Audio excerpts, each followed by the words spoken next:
President Donald Trump made it clear Friday that Apple won't be getting any special treatment if additional tariffs are placed on China.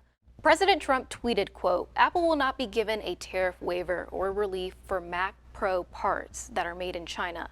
Make them in USA, no tariffs."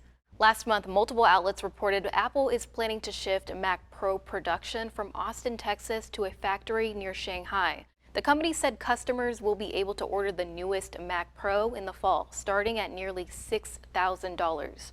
Of course, the U.S. is still in a trade war with China. The Trump administration recently proposed a 25% import tax on $300 billion in Chinese goods that aren't already tariffed.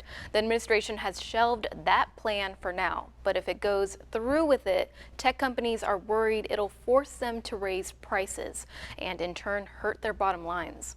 Back in June, more than half a dozen tech companies, including Apple and Microsoft, wrote a letter to the Trump administration asking for products they make in China to be excluded from the proposed tariffs.